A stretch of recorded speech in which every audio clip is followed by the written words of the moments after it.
اعوذ باللہ من الشیطان الرجیم بسم اللہ الرحمن الرحیم السلام علیکم ورحمۃ اللہ وبرکاتہ۔ حضرت ام ابان رضی اللہ تعالی عنہ عتبہ بن ربیعہ کی خوبصورت اور بہادر بیٹی تھیں۔ کم سن ہونے کے باوجود فنون حرب سے خوب واقف تھیں اور تیر اندازی میں اس قدر کمال تھا کہ اڑتے ہوئے پرندے کو گرا لیا کرتی تھیں۔ حضرت ابوبکر صدیق رضی اللہ تعالی عنہ کے زمانے خلافت میں اسلامی لشکر کے ساتھ خدمت کرنے کے ارادے سے شام گئیں۔ اس وقت آپ رضی اللہ تعالی عنہ کی شادی کو چند ہی روز گزرے تھے اور آپ رضی اللہ تعالی عنہ کے شوہر ابان بن سعید بھی مجاہدین میں شامل تھے۔ اسلامی لشکر حضرت خالد بن ولید کی قیادت میں اجنادین کے مقام پر ٹھہرا۔ جب فوجیں صف آرا ہوئیں تو حضرت خالد بن ولید رضی اللہ تعالی عنہ خواتین کے پاس آئے اور کہا: اے دختران عرب، تمہاری شجاعت، ہمت، جرأت اور استقلال مشہور ہے۔ تم نے فرما برداری کر کے خدا اور اس کے رسول کو راضی کر لیا ہے۔ مجھے تمہاری دلیری پر اعتماد ہے۔ اگر رومی تمہارے سامنے آ جائیں تو ان سے خوب دل کھول کر لڑو۔ اگر مسلمان پیچھے ہٹیں تو انہیں غیرت دلا کر لڑائی کی طرف لوٹاؤ۔ ام ابان رضی اللہ تعالی عنہ نے کہا: کاش آپ ہمیں آگے بڑھ کر لڑنے کی اجازت دے دیتے۔ جنگ شروع ہوئی تو اتفاق سے ایک تیر ابان بن سعید کو آ کر لگا، جو انہوں نے ہمت کر کے خود ہی کھینچ لیا اور زخم کو اپنے عمامہ سے باندھ دیا، لیکن تیر زہر میں بچھا ہوا تھا۔ زہر کا اثر سارے جسم میں پھیل گیا اور آپ شہید ہو گئے۔ جب ام ابان رضی اللہ تعالی عنہ کو اپنے شوہر کی شہادت کا علم ہوا تو فرط رنج سے دوہری ہو گئیں۔ جب ابان رضی اللہ تعالی عنہ کی تدفین ہوئی تو ام ابان رضی اللہ تعالی عنہ تربت پر آئی، فاتحہ پڑھی اور کہا: اے ابان، پروردگار نے فرمایا ہے کہ شہید مرتے نہیں، زندہ رہتے ہیں، کھاتے پیتے اور سنتے ہیں۔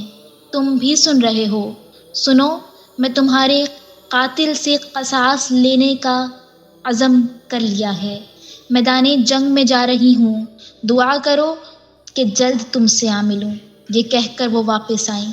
ذرا پہنی اور اپنے چہرے کو اس طرح ڈھک لیا کہ صرف آنکھیں، ناک اور پیشانی کا کچھ حصہ نظر آتا تھا۔ پھر تلوار حمائل کی اور کمان ہاتھ میں لے کر گھوڑے پر سوار ہو کر میدان جنگ میں پہنچی۔ جب ابان بن سعید کو شہید کرنے والا طومہ آپ رضی اللہ تعالی عنہ کے سامنے آیا تو آپ رضی اللہ تعالی عنہ کا چہرہ جوش و غصے سے سرخ ہو گیا اور آپ رضی اللہ تعالی عنہ نے اس کی دائیں آنکھ میں ایسا کھینچ کر تیر مارا کہ وہ آہ و فریاد کرتا ہوا پیچھے کی طرف بھاگا۔ ام ابان رضی اللہ تعالی عنہ نے یکے بعد دیگرے 8 عیسائیوں کو موت کے گھاٹے اتار دیا اور پھر مسلسل تیر چلاتی رہیں۔ آخر اسلامی لشکر سے پسپا ہو کر عیسائی بھاگ نکلے۔ اس کے بعد بھی ام ابان رضی اللہ تعالی عنہ کئی معرکوں میں شریک ہوئیں اور نہایت سرفروشی اور بہادری سے لڑیں، لیکن شہادت کی تمنا پوری نہ ہو سکی۔ یعنی ایک عورت نے سرپرست کھو دیا، اپنے سامنے اپنے شوہر کو شہید ہوتا دیکھا، لیکن اپنی حیا کو پس پش نہ ڈالا۔ جنگ بھی لڑی تو حیا کو ساتھی بنائے رکھا۔ آج کی مسلمان عورت بھی حیا اور حجاب کو ملحوظ خاطر رکھتے ہوئے مردوں کے شانہ بشانہ کام کر سکتی ہے، جیسا کہ صحابیات نے اس کا عملی نمونہ پیش کر کے دکھایا۔